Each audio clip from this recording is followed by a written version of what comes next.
ഏവർക്കും പ്രഭാത വന്ദനങ്ങൾ. നമ്മുടെ ചിന്തകൾ കൈറോസ് ആൻഡ് ക്രോണോസ് എന്നുള്ളതാണ്. ഇന്ന് ഈ ചിന്ത ഇവിടെ അവസാനിപ്പിക്കുകയാണ്. പഴയ നിയമത്തിൽ നിന്നും പുതിയ നിയമത്തിൽ നിന്നും ഓരോ ഉദാഹരണങ്ങൾ നമുക്ക് പരിശോധിക്കാം. ഒന്ന് യോസെഫിനെ കുറിച്ചാണ്, രണ്ട് ബദാനിയയിലെ ലാസറിന്റെ ഭവനമാണ്. ഈ രണ്ട് പഠനങ്ങളിലും ദൈവത്തിന്റെ സമയം, ദൈവം എങ്ങനെ പ്രവർത്തിക്കുന്നുവെന്ന് കൂടുതൽ മനസ്സിലാക്കുവാൻ ഉദാഹരണമായി എടുത്തിരിക്കുന്ന ഈ പാഠഭാഗം നമുക്ക് എവർക്കും വളരെ സുപരിചിതമാണ്. അബ്രഹാമിന്റെ മകനായ ഇസ്ഹാക്കിന്റെ മകനായ യാക്കോബിന്റെ മകൻ ജോസഫ്. ഉൽപ്പത്തി പുസ്തകം സമാപന അധ്യായങ്ങളിലേക്ക് വരുമ്പോൾ താൻ കാരാഗ്രഹത്തിൽ മിസ്രൈമിലെ തടവറയിൽ ഫറവോന്റെ തടവ് പുള്ളിയായി താൻ കിടക്കുകയാണ്. യഥാർത്ഥത്തിൽ തന്നെ കുറിച്ചുള്ള വിളി, ദൈവനിയോഗം, ദൈവിക പദ്ധതി തന്റെ ജീവിതം ഈ ജയിലിൽ അവസാനിക്കാനുള്ളതല്ല. എന്നാൽ തന്റെ ജീവിത യാത്രയിൽ തനിക്ക് സംഭവിച്ചതൊക്കെ നേർവിപരീതങ്ങളായ സാഹചര്യങ്ങൾ കൂടിയാണ് താൻ ഇപ്പോൾ എത്തപ്പെട്ടിരിക്കുന്നു. ഒരിക്കലും താൻ ചിന്തിക്കുകയോ വിചാരിക്കുകയോ നിരക്കുകയോ ആശിക്കുകയോ ആഗ്രഹിക്കുകയോ ചെയ്ത കാര്യങ്ങളല്ല ഇപ്പോൾ ജീവിതത്തിൽ സംഭവിച്ചിരിക്കുന്നു. ദീർഘനാളുകളായി താൻ ഇപ്പോൾ തടവറയിൽ അടയ്ക്കപ്പെട്ടിരിക്കുകയാണ്. താൻ വന്നത് പൊട്ടക്കുഴിയെന്നാണ്. അവിടുന്ന്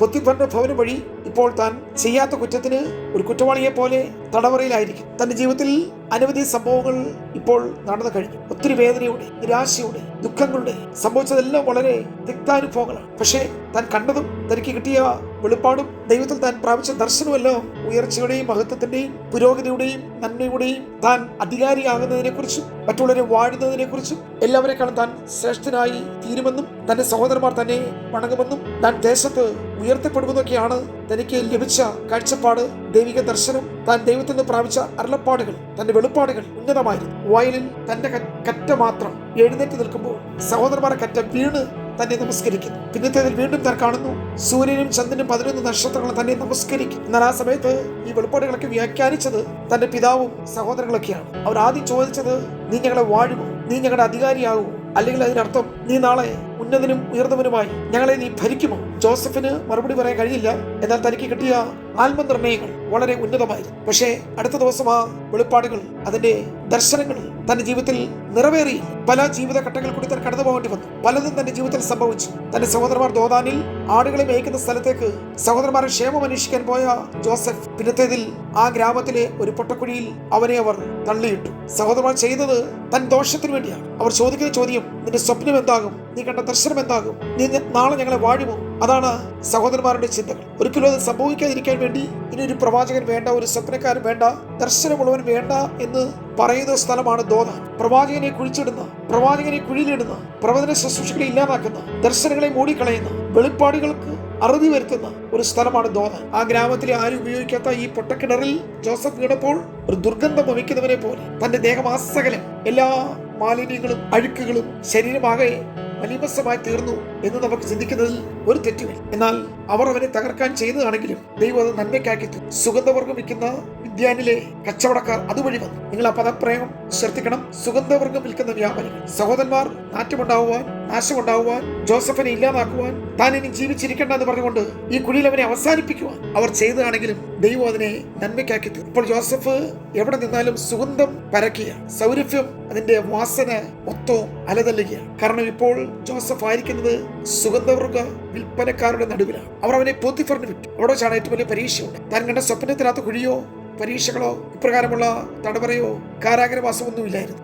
പക്ഷെ ഇതിൽ കൂടി എല്ലാം കടന്നുപോകും. അവിടെ നേരിട്ട പരിശോധനയിൽ താൻ വിജയിച്ച് പുറത്തു വന്നു. തനിക്ക് പാപം ചെയ്യാൻ അനുകൂലമായ എല്ലാ സാഹചര്യങ്ങളും അവിടെ ഒരുങ്ങി വന്നപ്പോഴും പുറത്തേക്ക് ഇറങ്ങി ഓടുവാൻ ഏതെങ്കിലും വാതിൽ തുറന്നു കിടക്കുന്നുണ്ടോ എന്നാണ് താൻ നോക്കിയത്. പ്രിയമുള്ളവരെ, എല്ലാ വാതിലും ഒരുപോലെ അടയ്ക്കപ്പെടുകയും നിങ്ങൾക്ക് രക്ഷപ്പെടുവാൻ, നിങ്ങൾക്ക് പുറത്തു വരുവാൻ ഏതെങ്കിലും വാതിൽ ദൈവം തുറന്നിട്ടിരിക്കും. ആ വീട്ടിലെ സഹോദരി വളരെ നിർബന്ധപൂർവമായി യോസഫിനെ സമീപിച്ചപ്പോഴും ജോസഫിന്റെ മറുപടി, എന്നെ കാണുന്ന കണ്ണുകൾ സ്വർഗത്തിലുണ്ട്. ആ സഹോദരി പറഞ്ഞത്, നമ്മെ കാണുന്ന കണ്ണുകൾ ഈ വീട്ടിലില്ല, ആരും നമ്മെ കാണുന്നില്ല, മറ്റൊരാളുടെ ഒരു സാന്നിധ്യം ഈ വീട്ടിലില്ല. പക്ഷേ ആ വീട്ടിലും ജോസഫ് ദൈവ സാന്നിധ്യം, ദൈവഭയമുള്ള ജോസഫ്, ദർശനമുള്ള ജോസഫ് ആ വീട്ടിൽ നിന്ന് ഇറങ്ങി ഓടുവാൻ വഴി അന്വേഷിച്ചു. പിന്നത്തേതിലാണ് പ്രിയമുള്ളവരെ, ഫറവോന്റെ ദേശത്തിലെ നീണ്ട നാളുകൾ നിലനിന്ന കാരാഗ്രഹവാസം നാം കാണുന്നു. എന്റെ ഒറ്റ ചോദ്യം, ജോസഫെ, നീ എങ്ങനെ ഈ കാരാഗ്രഹം വരെ വന്നു? തെറ്റ് ചെയ്തിട്ടാണോ? എന്തെങ്കിലും കുറ്റങ്ങൾ ചെയ്തിട്ടാണോ? സഹോദരന്മാരെ പകച്ചുകൊണ്ടാണോ? പാപം ചെയ്തിട്ടാണോ? നീ ഇപ്പോൾ ഒരു കുറ്റവാളിയെ പോലെ ഈ അഴി എണ്ണാൻ കാരണമെന്താണ്? ഒരു മറുപടിയേ ഉള്ളൂ, ഞാൻ കണ്ട സ്വപ്നമാണ്. അതുകൊണ്ടാണ് സഹോദരന്മാർ ദോദാനിൽ വെച്ച് പറഞ്ഞത്, സ്വപ്നക്കാരൻ വരുന്നു. അവന്റെ സ്വപ്നം എന്താണ്? പ്രിയരെ, എന്താണ് സംഭവിച്ചത്? സ്വപ്നം നിമിത്തമാണ് നീ ഉപദ്രവിക്കപ്പെട്ടെങ്കിൽ, പീഡിപ്പിക്കപ്പെട്ടെങ്കിൽ, അപമാനിക്കപ്പെട്ടെങ്കിൽ, തിരസ്കരിക്കപ്പെട്ടതെങ്കിൽ, ഇന്ന് ഒരു തെറ്റുകാരനെ പോലെ അപവാദം ചുമത്തി മറ്റുള്ളവരാൽ പരിഹസിക്കപ്പെട്ട് ഈ തടവറയിൽ അടയ്ക്കപ്പെട്ടവനായി ജോസഫ് കഴിയുന്നതെങ്കിൽ, ഞാനൊരു പ്രവചന ദൂത് വിളിച്ചു പറയാം, സ്വപ്നം നിമിത്തമാണ് ജോസഫ് ഇതുവരെ വന്നതെങ്കിൽ ഈ തടവറയിൽ നിന്ന് പുറത്തു പോകുന്നതും ഒരു സ്വപ്നം നിമിത്തമായി. പ്രിയമുള്ളവരെ, ഒന്നാമത്തെ സ്വപ്നം ജോസഫ് കണ്ടു. രണ്ടാമത്തെ സ്വപ്നം പാനപാത്രവാഹകൻ കണ്ടു. മൂന്നാമത്തെ സ്വപ്നം മിസ്രൈമിലെ ഫറവോൻ രാജാവ് കണ്ടു. രാജാവുടെ സ്വപ്നം കണ്ടു കഴിഞ്ഞപ്പോൾ ജോസഫ് എത്തേണ്ടടുത്തെത്തി. ഇതാണ് ദൈവത്തിന്റെ പദ്ധതി, ദ ടൈമിംഗ് ഓഫ് ഗോഡ്, ദൈവത്തിന്റെ സമയം. ആ സമയത്തിൽ നിങ്ങളൊന്നും ചെലവിടണ്ട, വില മുടക്കണ്ട, നിങ്ങളുടെ അധ്വാനങ്ങൾ വേണ്ട, നിങ്ങളുടെ പരിശ്രമങ്ങൾ വേണ്ട, മാനുഷ്യമായ ബുദ്ധിപരമായ സമീപനങ്ങൾ വേണ്ട. നിങ്ങൾക്ക് വേണ്ടി ദൈവം എല്ലാം ചെയ്യുന്നു. പാനപാത്രവാഹകൻ ജോസഫിനെ ഓർത്തിരുന്നുവെങ്കിൽ അറ്റ്ലീസ്റ്റ് തടവറയിൽ നിന്ന് താനെന്ന് പുറത്തുപോയി തന്റെ ശിക്ഷാ കാലാവധി കുറച്ച് ജയിലിൽ നിന്ന് പുറത്തു പോകത്തിയോ. ഒരിക്കലും തന്നെ നിരപരാധിത്വം തെളിയിക്കുവാൻ കഴിയത്തില്ല. താൻ ജയിൽ ശിക്ഷയിൽ നിന്ന് മോചിതനായി തിരിച്ചു പോകണം. ഒരിക്കലും താൻ കൊട്ടാരത്തിലെത്തത്തിൽ, ആ രാജ്യത്തിന്റെ പ്രധാനമന്ത്രി ആകത്തിൽ, മിസ്രൈം ദേശത്ത് രണ്ടാമനായി ഉയർത്തപ്പെടുത്തി.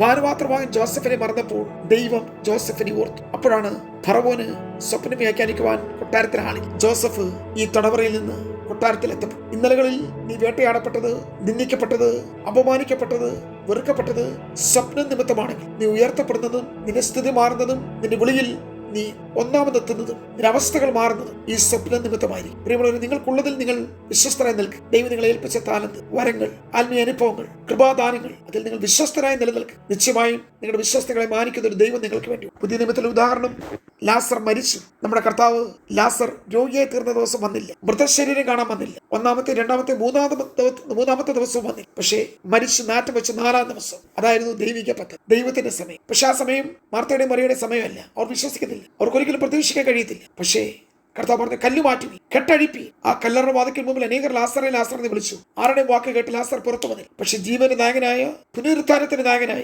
യേശു കർത്താവ് ലാസറെ പുറത്തു വരിക എന്ന് പറഞ്ഞപ്പോൾ ലാസർ പുറത്തു വന്നു. അഴുകിയ ശരീരത്തോടെയല്ല, നാറ്റം വെച്ചവനായിട്ടല്ല, ജീർണിച്ച ദ്രവത്വമായ ശരീരത്തോടെയല്ല. പിന്നത്തേതിൽ പന്തിയിലിരിക്കുവാൻ, ആ സ്നേഹസദ്യയിൽ പ്രധാന വ്യക്തിയായി യേശുവിനോടുകൂടെ പന്തിയിലിരിക്കുന്ന ലാസർ. ലോകം പറയുന്ന ദുർഗന്ധവും നാറ്റവും കല്ലും കല്ലറയും കെട്ടും ബന്ധനങ്ങളും നിലവിളിയും കണ്ണുനീരും എല്ലാം പ്രിയമുള്ളവരെ യേശുവിന്റെ സാന്നിധ്യത്തിന് മുമ്പിൽ, യേശുവിന്റെ പ്രസൻസിൽ നമ്മുടെ ജീവിതത്തിൽ നിന്ന് വഴിമാറും. നിങ്ങൾ വിശ്വസിച്ചാട്ടെ, ദൈവിക പദ്ധതിയിൽ വിശ്വസിച്ചാട്ടെ. ദൈവം നമ്മെ സഹായിക്കട്ടെ.